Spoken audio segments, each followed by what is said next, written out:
Do I want to put a water pump on this Suburban that somebody stole the turn signal bulbs out of in my parking lot? No. Am I going to put a water pump in the Suburban that someone stole the turn signal bulbs out of in my parking lot? Yes. Why? Okay, so this is McDaniel's Suburban. Well, we'll just get inside first. Okay, so as I was saying, back here behind me, this is McDaniel's 2004-ish Chevrolet Suburban. This Suburban has a 5.3 liter engine like, you know, Suburbans have. 200 and a million miles on it. It burns about a quart of oil a mile. She's shot, needless to say. Anyway, this thing came in, well, he towed it in because it blew 2 drive shafts in 2 weeks, thanks to having the wrong yoke installed, and nobody knew it. So now we know it, changed the whole yoke and everything out. She's good to go, so I thought. He goes to drive this thing home. It's puking coolant. It's coming out everywhere. I start looking, it's the water pump. Well, it's not just the gaskets on the water pump. No, McDaniel can't do anything easy. Dang, is everything loose on this screen today? Hold on. Woo. Nobody get seasick. Okay. Now, as I was saying, so this thing's leaking coolant coming from the water pump because the pulley's about to fall off of it, because the bearing's bad, because when it started making noise, he just kept driving it. Just like he did when he drove the wheel off of it that we had to fix. Just like he did when the drive shaft blew out of it. Just like we did when he blew the second drive shaft out of it. And you know, he's my bro, so we're gonna hook him up. And he did go buy the water pump. I bought the drive shaft and the tow bill, but he's gonna have to pay me back for that somehow or another. So, anyway, that's what we're doing today. A water pump on a 5.3. So let's get to it. Now this is gonna be a comically, like, amusing video. It's not gonna be very informative. So if you're looking for like how to do it, probably shouldn't watch this one, because this is his beater truck and we're gonna change it as if it's a beater truck. Bear with me, because it's, yeah. So we're gonna start by popping these little clippy things off. I've got a clip tool. I was gonna get the biggest screwdriver I could find and use that for the comedic effect, but it's supposed to be 103 degrees here today, and I don't have air in this shop. I got a porticool that we were able to buy thanks to you guys. But besides that, are you even looking at the damn thing that I'm working on? Probably not. So anyway, I've got a porticool that works pretty good, but if I use the porticool, you guys probably aren't going to be able to hear much of what I'm saying. And who am I kidding? You probably can't hear much of what I'm saying now. So I guess it all works out, right? So there's that out of the way, which I really didn't need to remove. I'm not sure why I did, but I felt like taking it off. Now we're gonna pull this air breather box off. So let's get it out of the way, and we're back. So now we can, wow, this is actually bolted down. That's crazy, those are never bolted down. But you got just enough room to ride the struggle bus. Get these bolts out of here.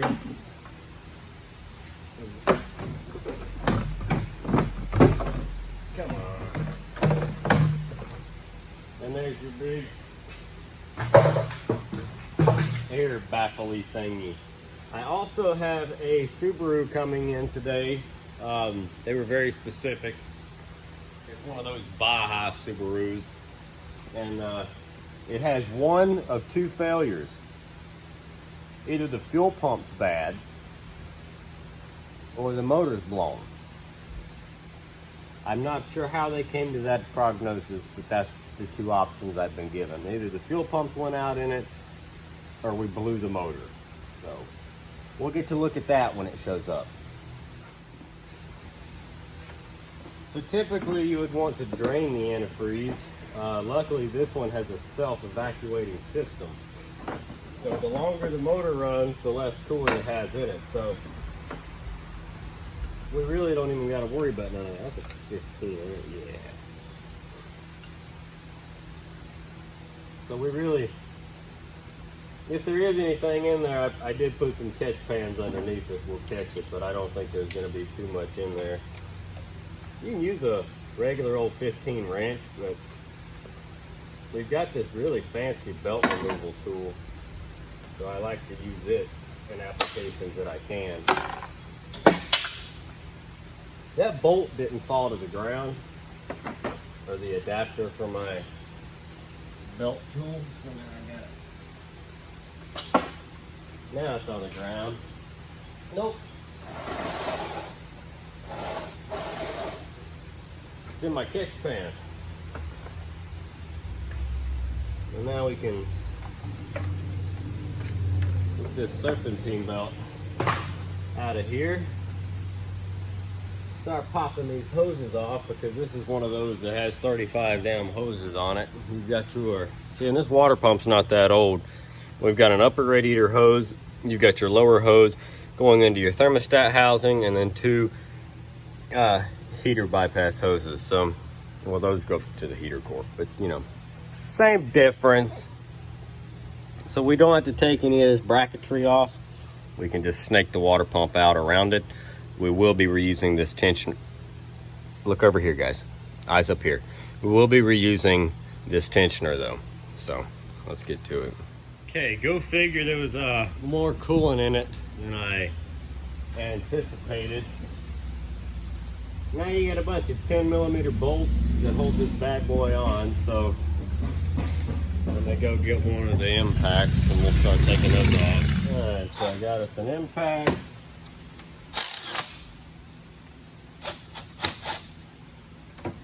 Should have got the stubby impact. I'm not pulling the fans out.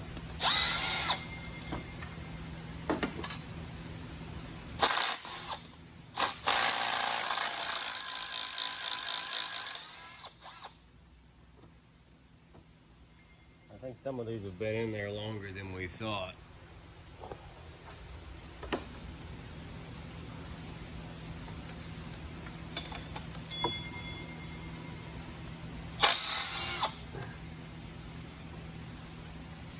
If this thing breaks a bolt, we're just sending it to the scrap yard. I'm not fixing it.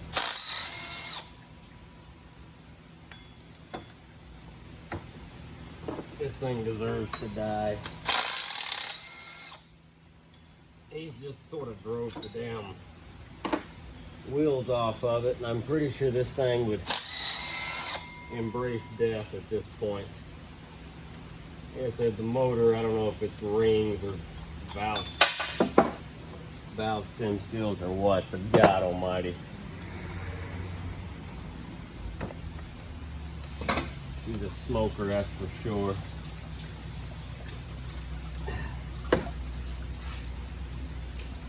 Let me pour all that down in there. And here's our water pump. And like I said, the whole reason for having to change this ugly thing is the sheer fact the bearing is just toasted. So now we got to scrape the gaskets off of that. Looks like somebody went ahead and gave it a date with RTV. Wonderful. Okay, so my apparatus for removing the old gasket material was unable to be located, so I had to use unorthodox methods, but that's okay. Here's McDaniel's Suburban water pump. So let's see how she looks. Yep. Gaskets, box. Looks like a water pump to me.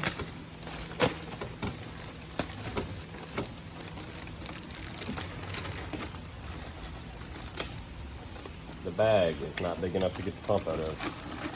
You got a bolt. malarkey is that? Gotta rip the bag off. So here is our new one. And we will be reusing not only the tensioner, but the thermostat housing as well. Did they give us, they give us the gasket. Lucky dog. Some of these kits are really, really cheap and do not provide you. And look at these gaskets. I'll give them credit. These actually look like the aluminum ones that you can get from the napper. These are some good gaskets. This kit is off of the Amazon. Listen to that. I'll throw a link in the description below. This water pump's like 60 bucks on Amazon. And I've ran them before, so you don't gotta be nervous. They do work. So what we do now is we're gonna flip this thing over. I'm gonna put just a dab of RTV, and then we're gonna put the bolts through it to hold the gaskets on. So let's do it. So let me reiterate, the RTV is not necessary for gaskets like these. The purpose of the RTV right now is just to hold the gaskets so that they don't go flopping and falling off while you're trying to put this bad guy on. Now, on another unrelated note, I'm going to go clean these threads off before we put them back on. Okay, we give the bolts a good cleaning.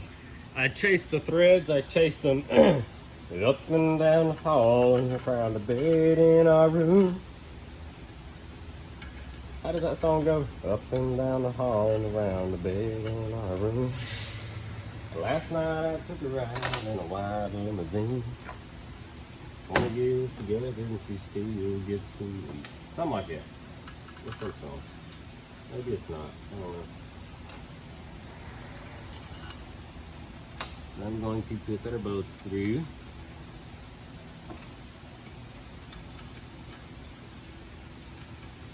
Make sure they're still on the gaskets. And then this is the part where it gets real fun.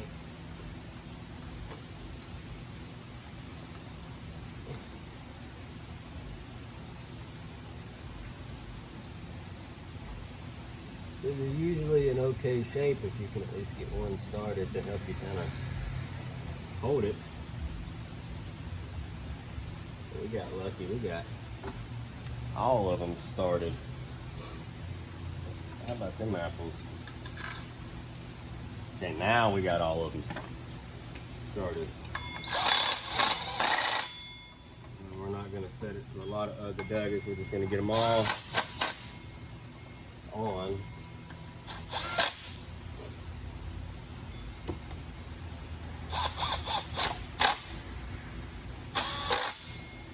And I dropped one of the bolts a minute ago, so let me go find it. So all that crap's put back together, and I want to reiterate with, again, for like the 15th time. So this thermostat housing that this motor utilized just used the rubber O-ring. It did not have that big gasket that they supplied. So I know it can kind of go either way. I put it back on the way I found it, with a new O-ring, but no gasket itself. So if it leaks, we'll take it back apart. That's why you see the motor the way it is. I'm gonna throw the tensioner on there, put the belt on it. I'm gonna leave the hose off, throw some fluid in it, let it run, so we can watch and see if it leaks or not, you know. The map will be okay. It doesn't need it right now. What's a couple lean codes between friends anyway, right? Right. Okay. Let's put our belt back on.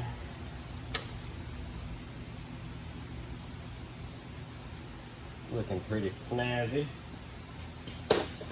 Now I'm going to the antifreeze that we drained. I'm gonna skim it. Make sure we ain't got no big nasty stuff floating in it. Filter it and put it back in. Okay.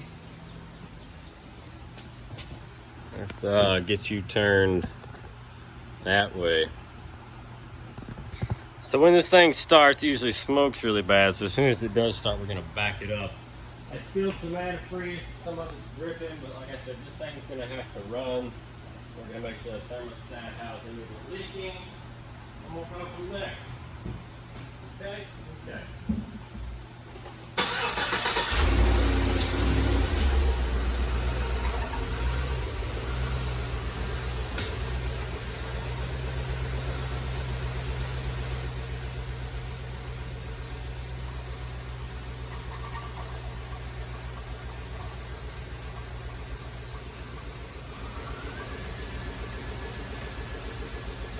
We had some coolant all over the belt, but she's okay now. Like I said, I'm gonna get this thing good and hot. I'm gonna keep topping it off with water, and we'll just see what happens. Remember how I said somebody stole the turn signal bulbs out of it in our parking lot? Well, I think I found 2 bulbs.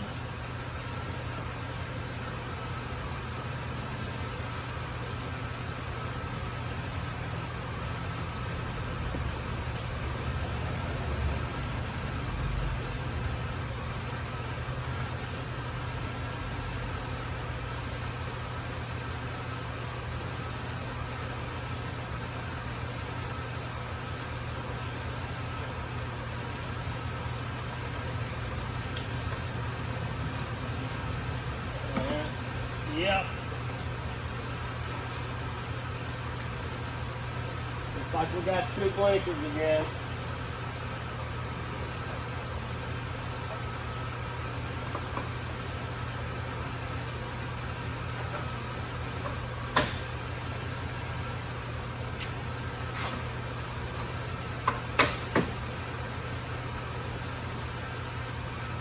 Voila! She's blinking. Okay, so everything seems good so far. Let's take it down the road and see what happens. Give it the old shakedown.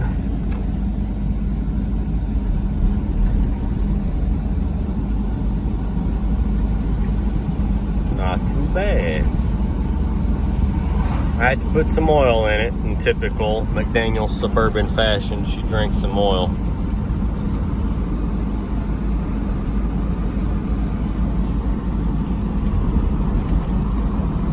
Due for some shocks too.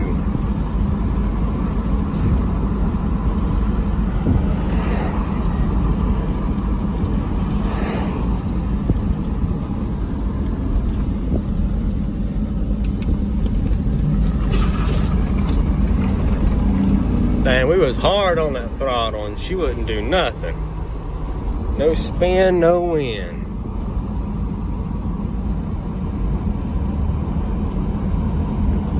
But besides that, I think she's gonna be okay. Okay, well, we're still driving. We give it the old Italian tune-up, and she's still trucking. So the power steering and the Hydro Boost is making a lot of racket now.